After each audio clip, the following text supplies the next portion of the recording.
Well, hello everyone, and welcome to the final part of my end of the year 2024, beginning of the year 2025. Even though we're halfway through January, oopsie daisies, whatever.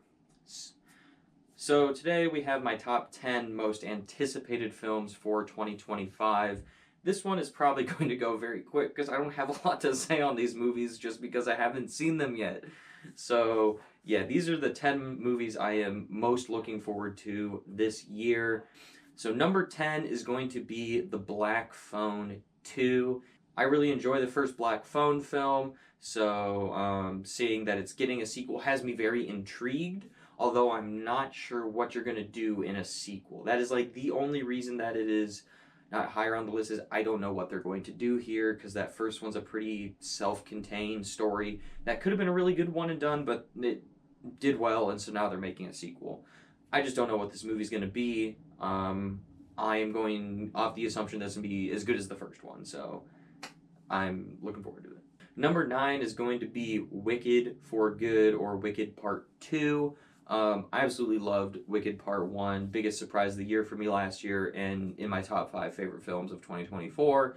And so, honestly, the moment I walked out of the theater, I was like, I really want to see Wicked Part 2, immediately. And so it had to be on this list somewhere, and I can't wait to see how the story wraps up. And apparently, some of the characters from the first one become the characters from The Wizard of Oz, I've heard. I don't really know how that works. I've never seen the Broadway show, so I don't know how that's all going to play out, but I'm very intrigued to see how that plays out. Number 8 is going to be Thunderbolts. This is the most anticipated MCU movie of the year for me. I always got to put one of them on this list. And I'm most excited for this one because it's essentially Marvel's Suicide Squad, right? All these fun side characters together and have a team up movie. We haven't had a Marvel team up movie in quite a while, so I'm looking forward to this one. The only reason it's my most anticipated Marvel movie. I'm not fully sold on the new Captain America film, and we haven't seen anything about Fantastic Four yet, so I don't really know what to expect from that one. Next up is going to be Mission Impossible: The Final Reckoning.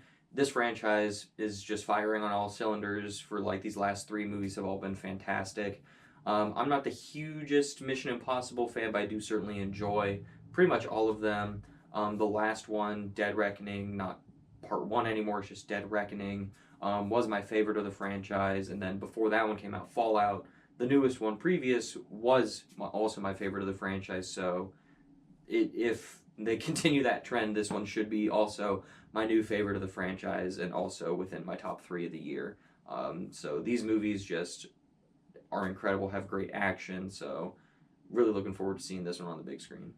Next up, we have Nobody 2, the Bob Odenkirk, John Wick type movie, right? Getting a sequel.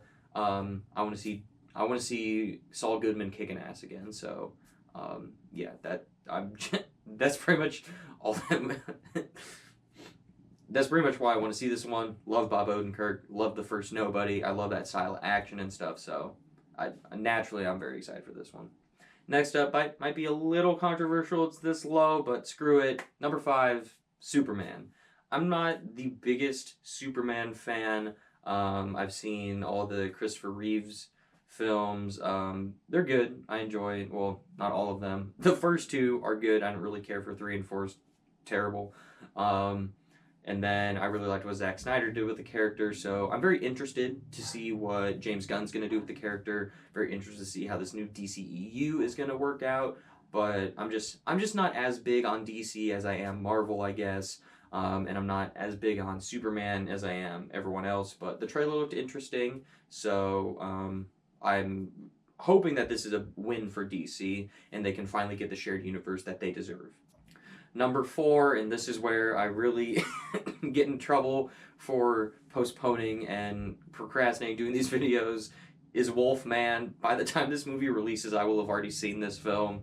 So essentially, I've heard that's going to be David Cronenberg's The Fly, but with Wolfman. So that's very cool. We have this resurgence of classical monsters recently, where I think we have a Frankenstein movie coming out this year.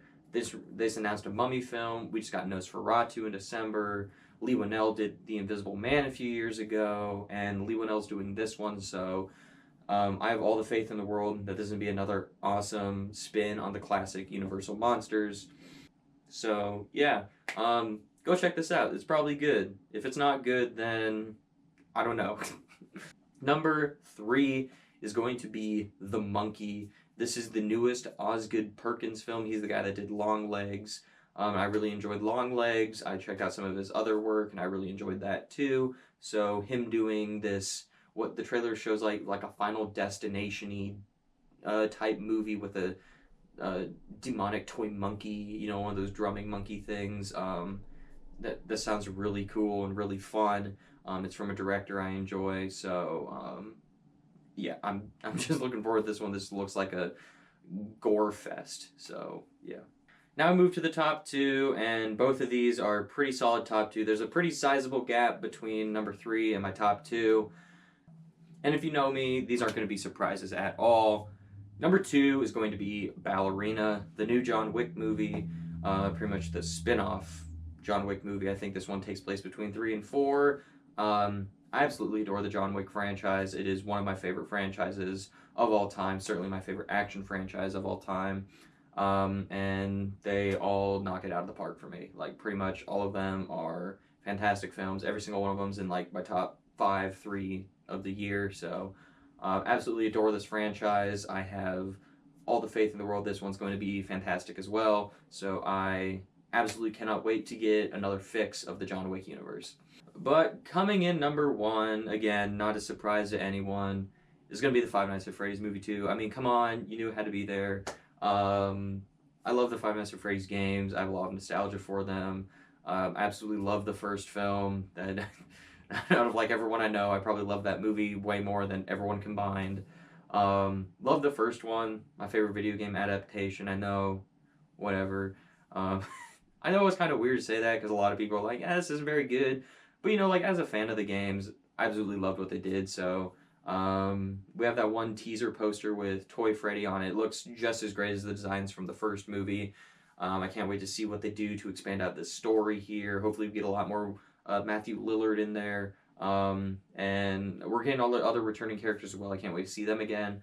But, yeah, of course, had to be my number 1. Very excited for this one. I'm so happy that that first movie succeeded on the level that it did, that we're getting a sequel. Hopefully this will be a full out trilogy, and then maybe we can go even farther. I would, honestly, I don't care. Give it to me all, right? Give me as many of these movies as you want.